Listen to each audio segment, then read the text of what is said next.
The Daughters of Scandal, the Sisters of Silence. For years, Princess Beatrice and Princess Eugenie have walked the royal line quietly, loyal, poised, unshaken. But today, that quiet is stirring. Their father, Prince Andrew, steps deeper into disgrace. Their mother, Sarah Ferguson, is pulled back into headlines.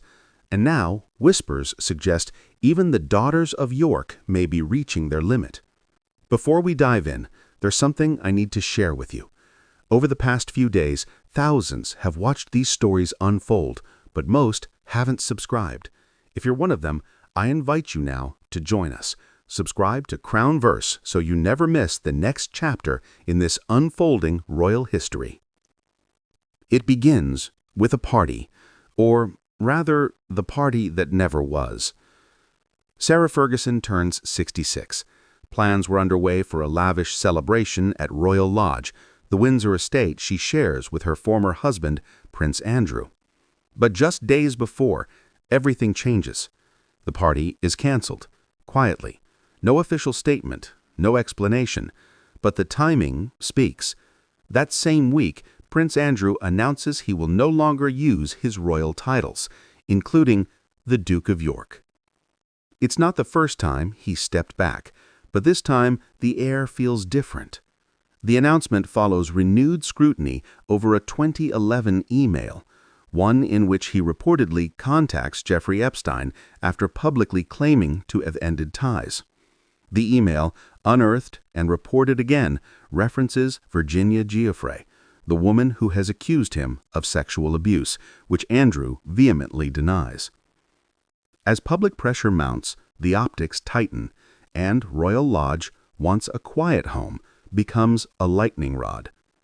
Within those gates live not just Andrew and Fergie, but also the lingering perception of royalty untouched by consequence. Critics argue that stepping away from a title means little when the estate, the privilege, and the silence remain.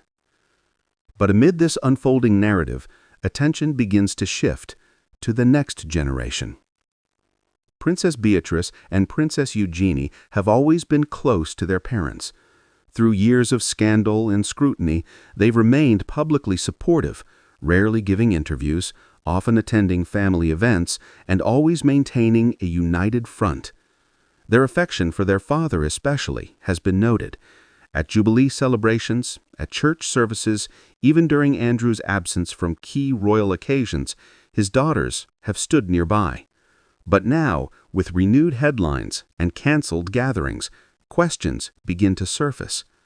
Unverified reports, whispers, not confirmations, suggest that the princesses are reevaluating their public alignment. Some tabloids hint at quiet distance, at missed family appearances, at conversations held behind palace doors. These claims remain unconfirmed. There is no statement, no sourced account, but the rumors persist that even the York sisters, long symbols of familial loyalty, may be quietly stepping back. And perhaps it's not just about scandal. Perhaps it's about survival. In a modern monarchy striving to streamline, the role of extended royals is already shrinking. Prince Harry and Meghan have departed. Prince Andrew is sidelined. Even working royals, like Princess Anne and the Prince and Princess of Wales, are taking on more, with fewer. In this landscape, Beatrice and Eugenie hold no official duties. Their titles remain, but their place is less certain. Princess Eugenie has spoken before about balancing royal life with private values. In interviews, she's emphasized her work outside the royal family, her passion for charities, and her desire to live authentically. Beatrice, too, has cultivated a quiet public role, recently becoming a stepmother, navigating family life, and working in finance. Both women are carving identities beyond the crown, but the shadow of their father and the questions that surround him make that path harder to walk cleanly. Still, it's important to state clearly there is no verified evidence that either princess is severing ties, making statements, or turning away. What exists, instead, is the slow erosion of silence and the growing tension between duty and dignity. If the daughters of York are considering change, it would not be loud.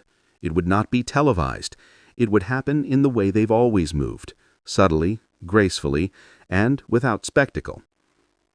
And yet, this subtlety may be exactly why it matters. In the House of Windsor, silence has long been a form of communication, and in moments of scandal, absence speaks louder than presence. A missed birthday party, a quiet weekend away, a decision not to appear beside a parent when cameras are present. These are not headlines, but they are signals. For a monarchy built on image, even quiet shifts can carry thunder. As the institution evolves under King Charles III, the Yorks remain a question. What is to be done with Prince Andrew? How does the crown navigate his presence, his residence, his legacy, and how do his daughters shape their own futures amid the fallout? The public continues to ask, not because they seek drama, but because the story of the monarchy is at its heart a story of family, of loyalty tested, of history reckoned with. There is no clear ending yet, no official break, no royal statement drawing lines, but in the silence, in the party that never happened, in the titles quietly dropped, something is changing. And perhaps what comes next might not just reshape the York family, it might reshape the firm itself. If you enjoyed this journey into the hidden world of the crown, don't forget to like, subscribe, and join us here on Crownverse, where royal history lives on.